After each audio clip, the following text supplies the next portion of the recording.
Hello everyone. BEd semester 2 का जो paper है नॉलेज एंड करिकुलम पार्ट 1, जिसमें हमें कुछ एजुकेशनल थिंकर और कुछ इंडियन थिंकर भी हैं उनके बारे में पढ़ना होता है। तो आज हम लोग जिस महान सोशल रिफॉर्मर के बारे में जो पढ़ने जा रहे हैं वो है महात्मा ज्योतिबा फूले। इससे पहले और भी जो जितने भी एजुकेशनल थिंकर थे, ओके ठीक है, जितने कंट्रीब्यूटर थे जैसे कि महात्मा गांधी, स्वामी विवेकानंद, अरबिंदो घोष, विनोबा भावे, इन सभी के बारे में जो है वो नोट्स ऑलरेडी चैनल पे अपलोडेड है। आप प्लेलिस्ट में जाकर के वहाँ से देख सकते हैं। और जो भी चैनल पे नए हैं चैनल को सब्सक्राइब भी कर लें, क्योंकि इस चैनल पे आपको बी रिलेटेड सारे नोट्स हिंदी एंड इंग्लिश में मिलते हैं और भी अदर स्टडी मटेरियल्स भी अवेलेबल हैं। आप प्लेलिस्ट में जाकर वहाँ से जरूर चेक कर लें। ओके, तो आज हम लोग इस वीडियो में कंटिन्यू करते हैं। तो महात्मा ज्योतिबा फूले जो कि एक बहुत बड़े कंट्रीब्यूटर भी हैं एजुकेशनल फील्ड में, ठीक है। 19th सेंचुरी में इनका बहुत बड़ा रोल है हमारा एजुकेशन में, जो कि मॉडर्न इंडिया में भी जिसमें इस्तेमाल किया जाता है। इनके थाट्स को, इनके बिलीव्स को आज भी जो एजुकेशन पॉलिसी जो बनते हैं, जो बने हैं, वो इनका रोल दिखता है। ज्योतिराव गोविंदराव फूले, इनका पूरा नाम जो था वो था ज्योतिराव गोविंदराव फूले, जिसमें गोविंदराव फूले जो है, गोविंदराव ये इनके फादर का नेम है। तो इनको ज्योतिराव इनका मेन नाम था। एंड इनका जन्म अप्रैल 11 1827 और इनका डेथ जो हुआ था नवंबर 28 1890 को। Also known as Mahatma Jyotiba Phule was an activist, thinker, teacher, educationist and social revolutionary from Pune. ये पुणे से बिलोंग करते थे। सतारा डिस्ट्रिक्ट में कटगुंड नाम का जगह था, वहाँ में इनका बर्थ हुआ था। सतारा डिस्ट्रिक्ट, महाराष्ट्र का सतारा डिस्ट्रिक्ट से। ओके, तो ये कार्यकर्ता भी थे, विचारक थे, शिक्षक थे और सामाजिक क्रांतिकारी भी थे। ओके, फिर आगे देखते हैं हम लोग अर्ली लाइफ। इनके प्रारंभिक जीवन के बारे में अगर हम देखें तो Jyotirao Govindrao Phule was born in Pune on 11th April 1827. Chimnabai was his mother and his father's name was Govindrao. He comes from a family which worked as a gardener several generations ago. ऐसे फैमिलीज बिलोंग करते थे जो कि gardener थे, माली जिसको हम लोग बोल सकते हैं, माली का काम करते थे। ओके, तो इनके जो फैमिली में अंकल्स थे, इनके जो फादर थे, वो पेशवाज फैमिली में क्या करते थे, फूल देने का काम करते थे, फूल पहुंचाने का काम करते थे, फ्लोरिस्ट एज अ वर्क थे। तो इस वजह से इनको लोग, इनका जो टाइटल था वो फूले भी मिल गया इनको। ज्योतिराव गोविंदराव फूले, ये जो टाइटल है फूले, ये इनको यहीं से मिला क्योंकि ये फ्लोरिस्ट थे बेसिकली। तो लोग इनको यही बोलने लगे, फूले नाम से इनको बोलने लगे टाइटल। फिर आगे हम लोग देखते हैं they use to make flower gajras and hence their generation was known as Phule. जैसे मैंने अभी बताया, ये फ्लावर और गजरा वगैरह बनाने का काम करते थे, पेशवा फैमिली में फूल प्रोवाइड करने का काम करते थे, तो इनको लोग फूले नाम से भी बोलने लगे। Govindrao his father ran a vegetable stall in Pune. इनके फादर क्या करते थे, तो एक सब्जी की दुकान भी चलाते थे पुणे में। When Jyotirao was only 9 months old his mother died. जब ज्योतिराव केवल 9 months के थे तो इनकी मदर का देहांत हो गया था। The Fule family belonged to one of the backward communities called Mali gardener. Malis was socially avoided by Brahmins because they were seen as belonging to a lower caste. जिस टाइम में इनका birth हुआ था उस time में क्या हुआ था कि पुणे में ब्राह्मण्स जो थे वो डोमिनेंस में थे, ठीक है। तो वो जो थे वो मतलब कि ऐसा अनटचेबल वाला रूल्स चलता था। तो जो माली जो है एक तरह का ये क्या था, कम्युनिटी था, एक बैकवर्ड कम्युनिटी था। जो फूले फैमिली है, जो एक बैकवर्ड कम्युनिटी, जो माली होता था गार्डनर, वहाँ से बिलोंग करते थे। तो इनको एज अनटचेबल्स के रूप में देखा जाता था, इनको ज़्यादा राइट्स नहीं था, ठीक है। ये बड़े लोग को के बड़े कास्ट लोग के साथ बैठकर खा नहीं सकते थे, ठीक है, पढ़ नहीं सकते थे, तो इनको ज़्यादा राइट्स नहीं था। और ये सोशली भी इंगेज नहीं हो सकते थे बड़े कास्ट लोगों के साथ, ठीक है। तो इनको लोअर कास्ट के रूप में माना जाता था और ऐसा ब्राह्मण्स के द्वारा किया गया था उस टाइम में। फिर आगे देखते हैं इसका शिक्षा क्या था। तो in this background, in a city like Pune, which was the center of Brahminical orthodoxy, Jyotirao was not given admission in Indian school. जिस तरीके से जो एक डोमिनेंस था ब्राह्मण्स का, ओके, पूना सिटी में, तो जो ज्योतिराव थे उनको एक इंडियन स्कूल में, जो वहाँ के जो अपने स्कूल्स थे, ठीक है, इंडिया के, उनको इसमें एडमिशन नहीं मिला। So his father sent him to missionary school where children from all communities were admitted.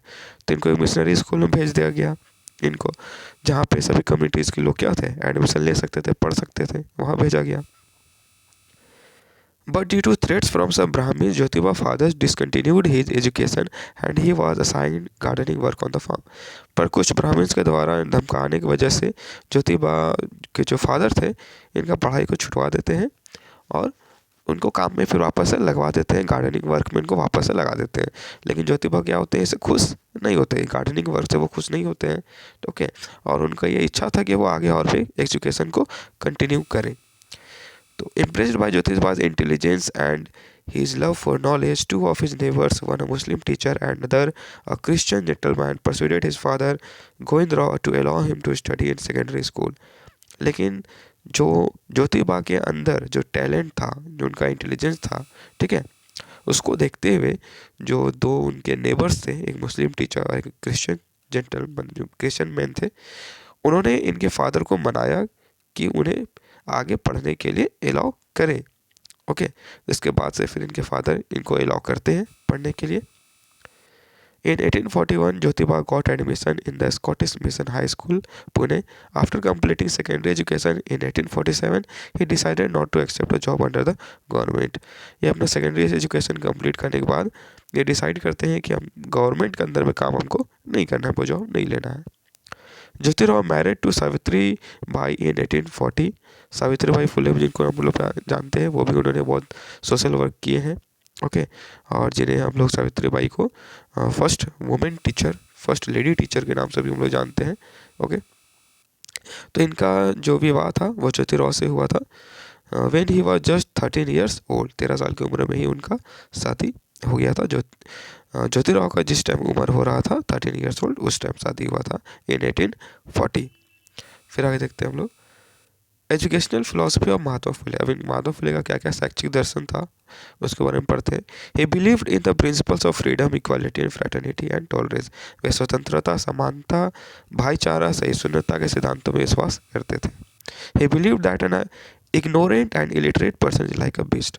वो क्या मानते थे, क्या विश्वास रखते थे कि अज्ञानी और अशिक्षित व्यक्ति कैसा है, एक बीस्ट के जैसा है, पशु की तरह, जंगली जानवर की तरह। For him truth as the real religion and god was the creator. उनके लिए जो सत्य है वही वास्तविक धर्म था और ईश्वर ही क्या एक रचयिता है। Without education man can not develop an all round personality. शिक्षा के बिना क्या है कि मनुष्य एक सर्वव्यापी व्यक्तित्व का विकास नहीं कर सकता है। इनका ये बिलीफ था एजुकेशन से रिलेटेड। फिर आगे देखते हैं education was the only way to right society of inequality, untouchability and injustice to women. जो भी सोसाइटी में जितने तरह के एविल्स होते थे, इनजस्टिस होता था, ठीक है, इनइक्वालिटी होता था, अनटचेबिलिटी होता था, तो उसको किसके थ्रू हम लोग बाहर कर सकते हैं या उसको किसके थ्रू हम लोग दूर कर सकते हैं। तो एजुकेशन एक मात्र सहारा था जिसके थ्रू हम लोग इसको, इन सभी चीज़ों को समाज से हटा सकते थे। Lack of education leads to loss of intelligence and talents cannot be recognized or channeled properly, which ultimately leads to loss of morality among mankind. शिक्षा के अभाव के कारण प्रतिभा की कमी को पहचानना नहीं जा सकता है और ना ही उसे सही ढंग से अपनाया जा सकता है, जिससे अंततः मानवता में नैतिकता का ह्रास होता है। या इनका ये थाउट था। ओके, ज्योतिबा फुले का। Jyotiba Phule concentrated on the fact that the two important needs of an effective system of primary education were quality teachers and a good curriculum. Jyotiba Phule का यह मानना था, ये फोकस करते थे दो चीज़ों पे मेनली, ठीक है, जो इफेक्टिव सिस्टम, जो एजुकेशन सिस्टम का जो नीड था, ओके, प्राइमरी एजुकेशन में स्पेशली, जो कि quality teachers and a good curriculum, ये दो चीज़ों पे भी फोकस करते थे ज़्यादा। और ये यूनिवर्सलाइजेशन ऑफ एजुकेशन पे ज़्यादा फोकस करते थे, फ्री एंड कंपलसरी एजुकेशन, और एजुकेशन सभी के लिए हो। In his view a primary teacher plays a vital role in the education process. उनके व्यू में क्या है कि प्राइमरी शिक्षक जो है वो बहुत ही अहम भूमिका निभाता है। According to Jyotiba Phule, primary teacher must be trained person receiving sufficient salary.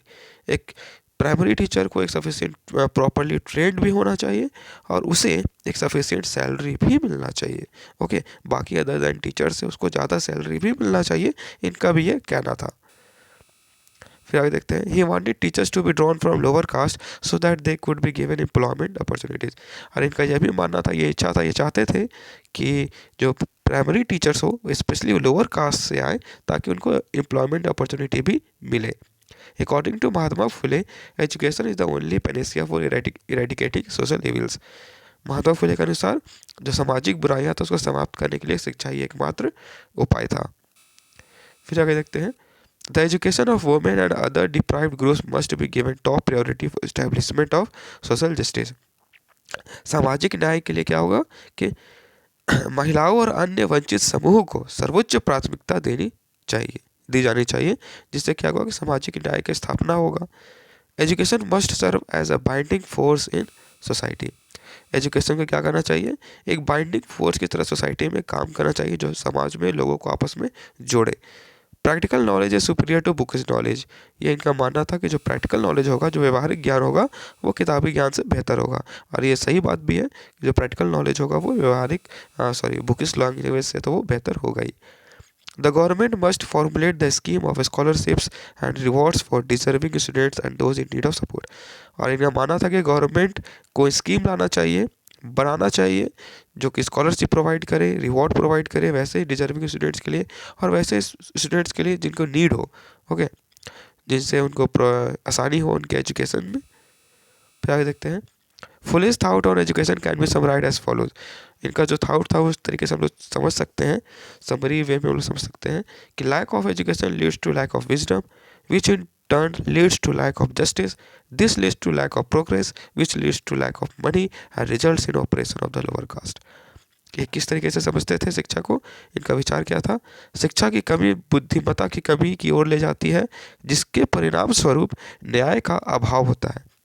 इससे कम प्रगति होती है, जिस कारण धन की कमी होती है और जिसके परिणाम स्वरूप निम्न जाति का दमन होता है। इनका ऐसा ये सोचना था। ओके, फिर आगे देखते हैं हम लोग करिकुलम। अब किस तरह का ये करिकुलम चाहते थे।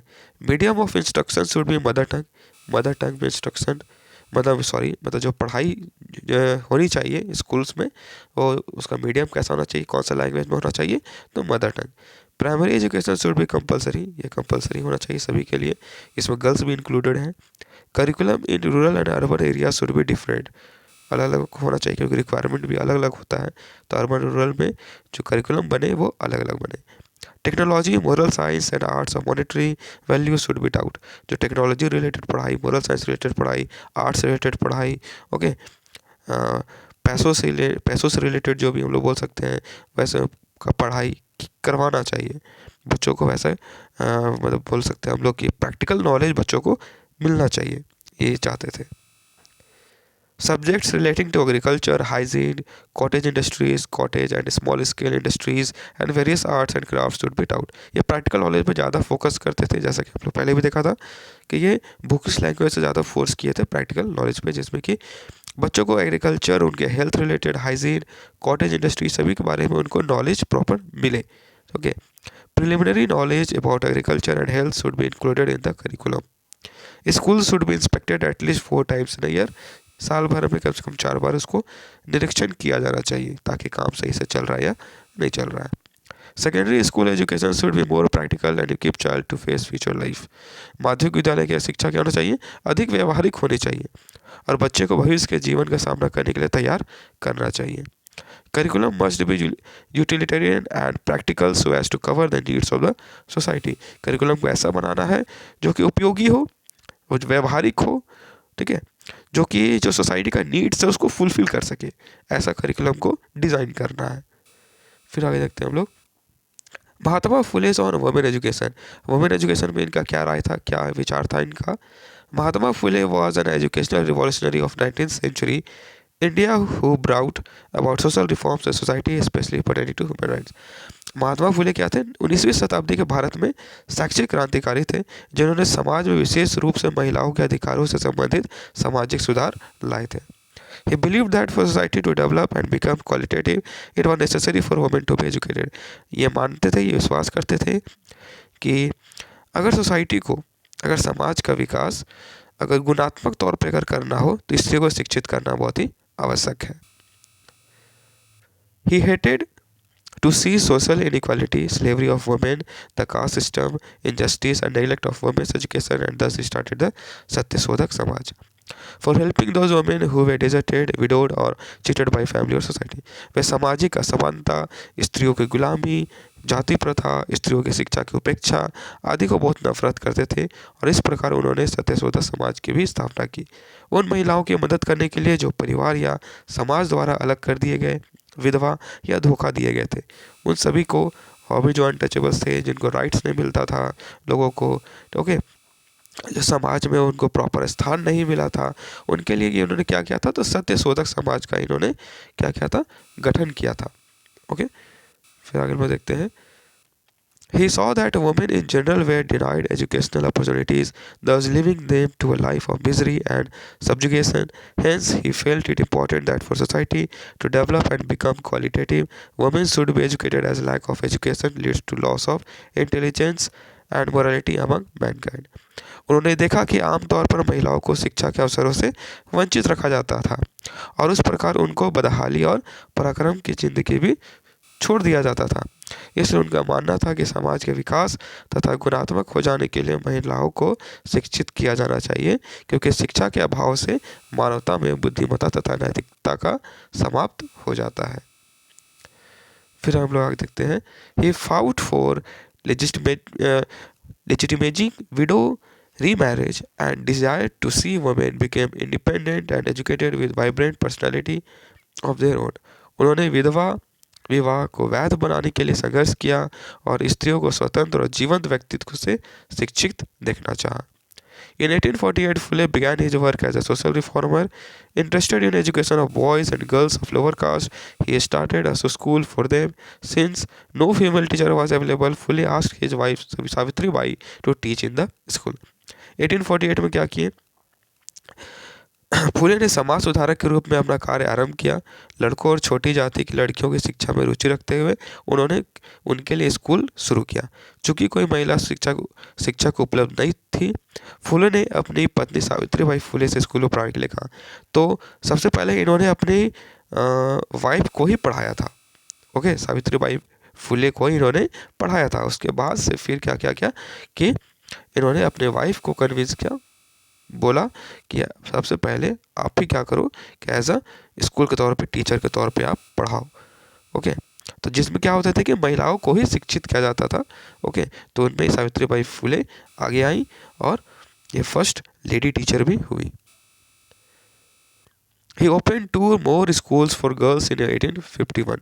1851 में क्या किया वो, 2 और मोर स्कूल्स, लड़कियों के लिए क्या किए, 2 और 2 से ज़्यादा स्कूल भी खोले। His wife Savitribai Phule had the pride of being the first women teacher. Phule established a school for untouchables and a night school in 1852. For this reason, Dr. B.R. Ambedkar considered Mahatma Phule his guru. इन सभी कारणों की वजह से जिनका जो contribution रहा society में women's के प्रति, एजुकेशन के प्रति जो इनका कंट्रीब्यूशन रहा, इन सभी कारणों की वजह से डॉक्टर भीमराव अंबेडकर भी इनको अपना गुरु मानते थे। फिर देखते हैं आगे। The word Dalits was initially used by Jyotirao Phule to refer to everyone whom the Brahmins regarded as belonging to a lower caste and being untouchable. Everyone was welcome to join the समाज regardless of caste and class. शुरुआत में ही ज्योतिराव फुले ने दलित शब्द का प्रयोग उन सभी लोगों के लिए किया जिन्हें ब्राह्मण नीच और अप्रिय मानते थे। इस समाज में शामिल होने के लिए सभी का स्वागत था, चाहे कोई भी जाति या वर्ग से हो। Jyotiba Phule founded the Satyashodhak Samaj in the year 1873, society of seekers of truth, सच्चाई के साधकों का समाज। जैसे कि हम लोगों ने पहले भी डिस्कस किया कि वैसे भी लोग जिनको प्रॉपर सोसाइटी में राइट्स नहीं था, ओके, जिनको अनटचेबल्स माना जाता था, लोअर कास्ट में थे, उनको प्रॉपर शिक्षा लेने का अधिकार नहीं था, उन सभी के लिए ये सत्यशोधक समाज का निर्माण किया गया था उनके द्वारा। फिर आगे देखते हैं। Death of Jyotiba Phule. Jyotiba Phule spent his entire life working to free the untouchables from Brahmins oppression. Jyotiba Phule ने क्या किया, अपना इंटायर लाइफ इसी चीज़ के लिए वर्क किया कि वो किस तरीके से जो ब्राह्मण्स के द्वारा जो उनको टॉर्चर किया जा रहा था उससे आज़ाद करा सके। Okay, he was not just a social reformer and activist but also a successful businessman. एक सक्सेसफुल वो व्यवसायिक भी थे, सफल व्यवसायी भी थे। He worked for the municipal corporation as a contractor and a cultivator as well. Between 1876 and 1883 he was Poona municipality's commissioner भी थे वो, बिटवीन 1876 एंड 1883, इस पीरियड के दौरान। After having a stroke in 1888, Jyotiba became paraplegic, means paralysed हो गए थे। 1888 में स्ट्रोक आने के बाद। The great social reformer Mahatma Jyotirao Phule passed away on 28 नवंबर 1819। यह एक शॉर्ट बायोग्राफी था ज्योतिराव फुले, ज्योतिराव गोविंदराव फुले, जिसे हम लोग ज्योतिबा फुले, महात्मा ज्योतिबा फुले के नाम से भी हम लोग जानते हैं। तो उनके बारे में यह शॉर्ट एक लाइफ स्टोरी था। तो इतना अगर आप अपने बीएड के एग्ज़ाम में लिखते हो तो ये इनफ है।